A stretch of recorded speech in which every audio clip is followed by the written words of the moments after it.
je tisto svojo preteklost, kar je bil, tistem lahko postanemo sumljivi, ne. Tako da, če sklenem, to so neki neizmerni horizonti, judovstvo, Poljska, komunizem, holokaust, druga svetovna vojna, obenem je pa največji teoretik moderne in postmoderne, ne. Tako da to so horizonti, v katerih se gibljamo, sedaj se pa znajdi, ne, ljubi človek, ne. Tudi v tej knjigi se Bauman pravzaprav dotika ene obrobne skupine ljudi, ko ste rekli, da jim vedno posveča svojo pozornost. Tako kot recimo v sodobni evropski družbi ugotavljamo, da so starejši odrinjeni na rob družbenega razvoja, so na nek način pogosto odrinjeni tudi mladi, ker jih ocenjujemo z našega odraslega zornega kota. In zanimiv je tudi nastanek te knjige, to je pravzaprav zadnja Baumanova knjiga, ki je šla že v izvirniku po njegovi smrti in je nastala kot sodelovanje dveh avtorjev, Zygmunta Baumana in že imenovanega Tomasa Leoncinija, italijanskega komaj 30-letnega novinarja in publicista, ki ga izprašuje. Pravzaprav je to knjižni intervju. Mimogrede naj povem, da Leoncini je zaslovel kot pisec intervjujev s znanimi osebnostmi. Prav v začetku letošnjega leta smo tudi pri založbi Družine izdali njegov obsežen intervju s papežem Frančiškom, prav tako o mladini, z naslovom Bog je mlad. In ko listamo skozi to knjigo, ugotovimo, da so Tomasova vprašanja izjemno dolga. Baumanovi odgovori pa recimo asketsko kratki. Se tudi v tem kaže morda ta modrost, ki pride z leti, da se da tudi z malo besedami priti do bistva problema. Se vam zdi, da je Bauman v tej knjigi s svojimi razmeroma kratkimi odgovori uspel povedati tisto, kar je temelj njegovega raziskovanja? Ja, se strinjam s tem, da človek z leti spoznava, ne, jaz še nisem moderno, preveč govorim, ne, ampak da govoriš kratko in jedrnato in da s tem sporočiš s kratkimi stavki, da računaš na bralca ali poslušalca, da bo že sam zastopil in če ne bo kaj vedel, te bo vprašal, ne pa da mu ti na dolgo in široko razlagaš nekaj, kar on že ve, kar je najbolj ubijajoče, ne. To vemo vsi z lastne izkušnje, da nam kdo govori, kar vemo, ne. To ni za prenašati, ne. In tukaj bi se strinjal z vašo oceno, je pa to tudi, že v sami tej knjigi se kaže ta dialoška narava Baumana. Bauman je rojen debater. Bauman je izredno demokratičen človek in dialoški človek.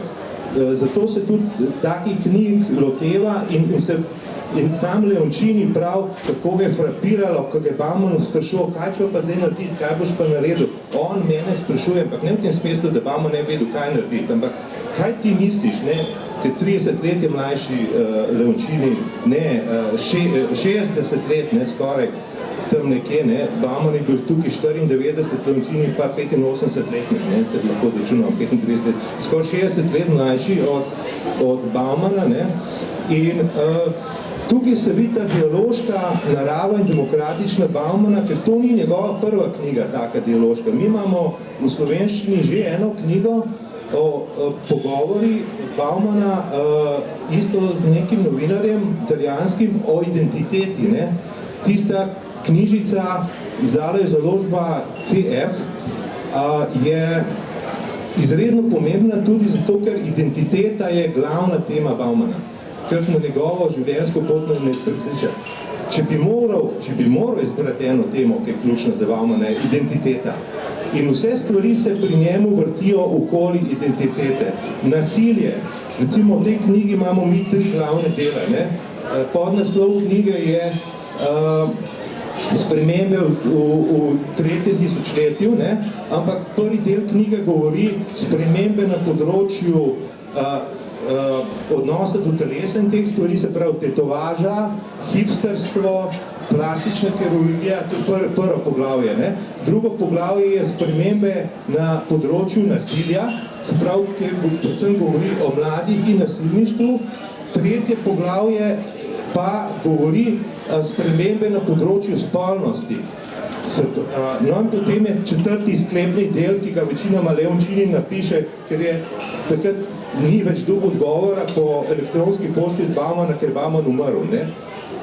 Ampak te tri teme imamo, se pravi tetovaža, piercing, hipsterstvo, plastična kirurgija, to je prva, druga je nasilništvo in tretja je spolnost. In to so teme, ki so v samem srcu našega sveta, Bauman bil zelo mlad, ne? On je bil večni mladenič, ne? On je bil skozi mlad, ne? Jaz se ga spomnim tudi v Sloveniji in tako naprej, to je mlad človek. To je mladenič, tudi kot Zorko Stimčič, recimo, našimi katoličani, ne? Zorko Stimčič je 21-letnik rojstva, ne, koliko je star zdaj, ampak to je mlad človek, ne, to je mladenič, včasih skoraj kot fantek, ne, in Bauman je isto primer takega človeka, ne, in kaj sem hotel reči, to so vprašanja, ki so ključna za našo dobo. Jaz sem rekel, doskrat to knjižico, ki jo prebereš na avtobusu, ne, 3 ulice pa je, ne, to je 70 strani, pa majhen format, to mogo recimo vsak učitelj prebrati.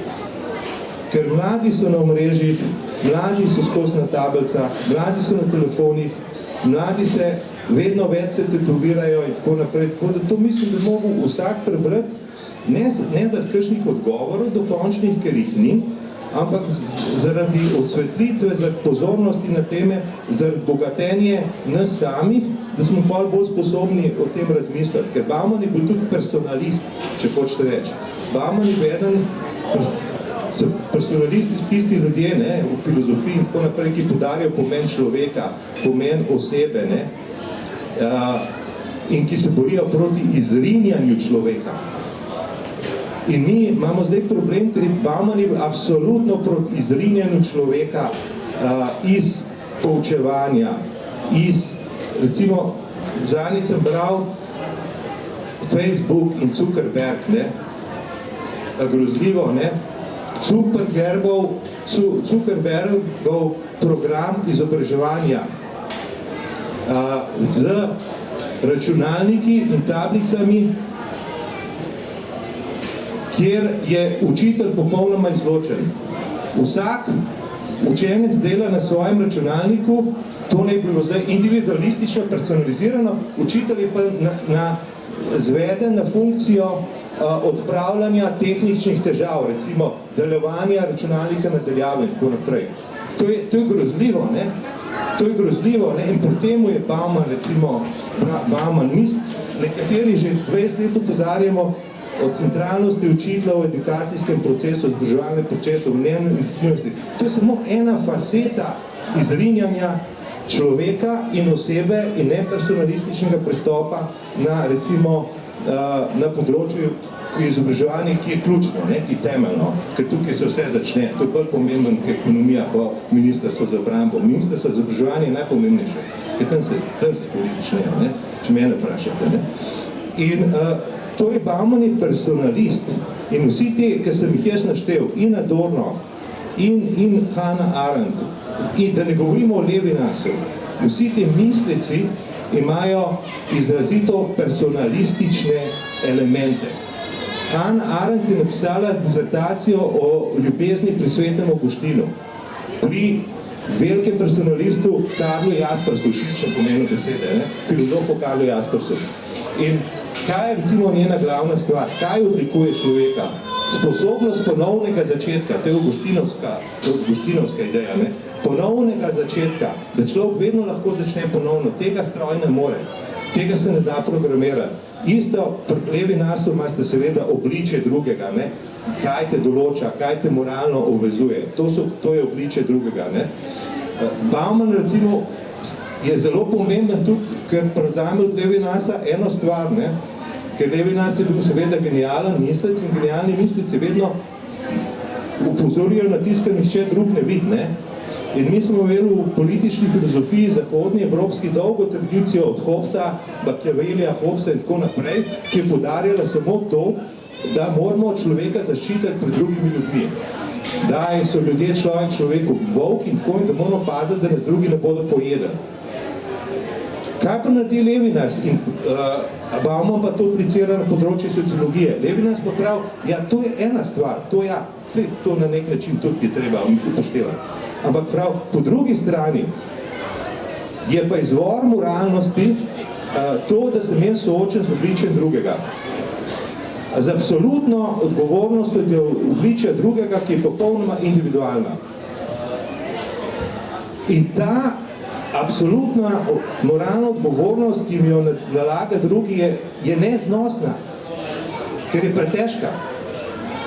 Kot prav Lenin v nas je traumatična. Genuino, pristno, moralno občutje, doživetje je traumatično. Traumatično je udor izročila v človeka. Traumatična je Božja beseda, traumatična je absolutna moralna izkušnja. Zato, ker to je križ, to je naloga.